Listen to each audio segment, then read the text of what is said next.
గా వింటున్నాము అంటే మాధవీలత గారి మాటలే వింటూ ఉన్నాము.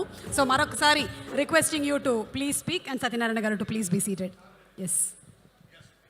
బతుకమ్మ బతుకమ్మ ఉయ్యాలో, బంగారు బతుకమ్మ ఉయ్యాలో, మా కండ్ల నీళ్ళు దుడిచిన ఉయ్యాలో, మా ఆడబిడ్డలతున్న ఉయ్యాలో, రజాకార్లను దరిమిన ఉయ్యాలో, మా జీవితాలు నిలిపిన ఉయ్యాలో, ఇంకా నువ్వున్నారు రజాకార్లు, మళ్ళీ తరమనికి రావే ఉయ్యాలో,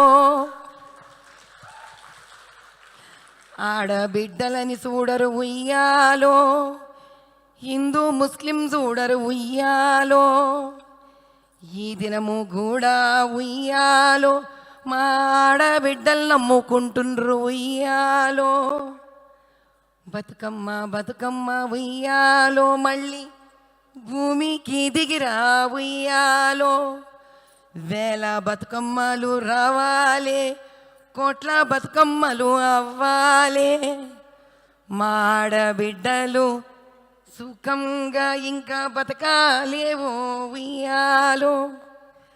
రజాకార్ సినిమా తీసిన పెద్దలు ప్రముఖులు అందరికీ నా వందనాలు.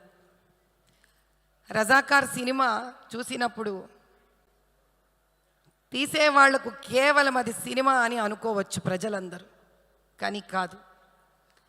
కడుపులో ఆవేశం, గుండెలో మంట, ఒంట్లో రక్తం ఉడికితేనే డబ్బు కోసం కాదు, చరిత్రను చెప్పే దమ్మున్న వాళ్ళమని తెలుసుకున్నవాడే ఇలాంటి సినిమాలు తీస్తారు.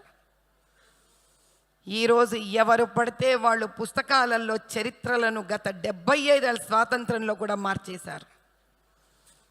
కర్మ, దురదృష్టం. 10th క్లాస్ పుస్తకాలు, 9వ క్లాసు, 8వ క్లాసు ఎవరైతే మన జీవితాలను నాశనం చేశారో వాళ్ళని మహానుభావుల కింద చదువుకోవాల్సి పెట్టిన అగత్యం ఉన్న రోజులలో రజాకార్ లాంటి సినిమా తీసి ఆ రజాకార్ల వల్ల మనమందరము ఎంత బాధపడ్డామో, ఎంత కష్టపడ్డామో, ఆడకూతుళ్ళ బాధలు చూడడానికి కష్టమైన, కడుపులో మళ్ళీ బాధను పెగులుస్తున్నా చూడవలసినదే. ఈ సినిమా చూడవలసినదే. ఖచ్చితంగా చరిత్రను నిర్భయంగా తెలుసుకోవలసినదే. ఒక చిన్న ఉదాహరణ చెప్తా మీ అందరికీ. ఖాజిం రజ్వీ గుండెలు కొట్టుకొని నేను రజాకార్ అనుకున్నాడు. 2 లక్షల రజాకార్లను భూమి మీదకి ఇక్కడ తెలంగాణ గడ్డ మీదకి దింపాడు. అటువంటి 2 లక్షల రజాకార్లు కన్ను మిన్ను గానక మొత్తం నిజాం ప్రభుత్వంలో ఉన్న ప్రతి పేదవాడిని, భారతదేశంలో విలీనం అవ్వాలనుకున్న ప్రతి ఒక్కడిని హింసించాడు. ఎందుకంటే భారతదేశంలో అప్పుడు స్వాతంత్రం వచ్చిన తర్వాత ఒక చిన్న సంతకంతో చేరింది మైసూర్ ప్రెసిడెన్సీ. కానీ 13 నెలల వరకు వీళ్ళు భారతదేశంలో కలవలేదు. అందుకే it is a liberation day, not an integration day. Liberation దేన్నంటారు తెలుసా? మనిషి సంకెళ్ళు వేసుకొని ప్రతిరోజు ఉచ్ఛ్వాస నిశ్వాస స్వాతంత్రం కావాలని పోరాడినప్పుడు ఆ సంకెళ్లను తెంపేది లిబరేషన్. అటువంటి లిబరేషన్ని ఈరోజు సెప్టెంబర్ 17న మోదీ గారు, అమిత్ గారు మనకి ఇవ్వడము మన అదృష్టం. ఇది రాజకీయం కాదు. దీని రాజకీయ దృక్పథంతో చూడకండి. ఎందుకు కోరుకుంటున్నారు? ఈ రోజుకి తమని తాము రజాకార్లని చెప్పకుండా కూడా చెప్పాల్సి వస్తున్న పేర్లు. ఇప్పటికీ పాత బస్తీని, హైదరాబాదుని ఏలుతున్న ఎంపీలు, వాళ్ళ తమ్ముళ్ళు 2011లో మీరందరూ యూట్యూబ్ ఛానల్ చూడండి. हम रजाकार हैं, हम MIM पार्टी के हैं, हमने तो सिर्फ 2 या 3 गोलियों का सामना किया है, लेकिन हमारे दादा परदादा तो फिरंगियों का सामना कर कर హిందుస్థాన్ से लड़े हैं అని అన్నారు. అటువంటి రజాకార్లను ఇంకా పోషిస్తున్నాం మనం. అటువంటి రజాకార్లు వ్యత్యాసం లేకుండా ముస్లిం ఆడబిడ్డలను హిందూ ఆడబిడ్డలను ఇద్దరితో ఆడుకుంటున్నారు. మన ఆడబిడ్డలను అమ్ముతున్నారు, వాళ్ళ ఆడబిడ్డలను తొక్కేసి అమ్ముతున్నారు. ఎక్కడున్నాం మనం ఇంకా? ఏ ప్రపంచంలో ఉన్నాం మనం ఇంకా? రాజకీయం అంటే స్వార్థమైపోయింది. అటువంటి రజాకార్లను పోషించేవాడు ఎవ్వడైనా రజాకారే. ఈ రోజుకి కూడా సందులల్లో గొంతులల్లో ఆడపిల్లలు పాత బస్తీలలో నడవలేరు. ఈ రోజుకి కూడా ధైర్యంగా ఒకడు తన పూజ చేసుకొని గుడి నుంచి బయటికి రాలేడు. ఇప్పటికీ ఎన్నో దేవాలయాలలో మూత్రం పోస్తారు. వాడు ముస్లిం కాదు, అది చేయిస్తున్నది రజాకార్. హైందవులకు ముస్లింల మధ్యలో గొడవలు తీసుకురావడమే వాళ్ళ పని. అందుకన్నా ఈ సినిమా చూడాలి. ఎందుకంటే ఈ సినిమా కళ్ళకు గంతలను విప్పుతుంది. ఒక స్వచ్ఛమైన ముస్లిం సోదరుడు ఎలా ఉండాలో నేర్పిస్తుంది. ఒక మంచి హిందువుని ఎలా హింస ఒక రజాకార్ పెట్టాడో చూపిస్తోంది. ఈ సత్యం కళ్ళు తెరిపించాలి. ఈ సత్యం నవీన తెలంగాణని ముందుకు తీసుకొని వెళ్ళాలి. ఈ సత్యం పూరితమైన మనుషులకి అంతం చూపించాలి. ఈ సత్యం మన ఆడపిల్లలను ధైర్యంగా వెళ్ళేటట్టు చెయ్యగలగాలి. ఇప్పటికైనా ఈ దేశం మనది, ఈ స్వాతంత్రం మనది.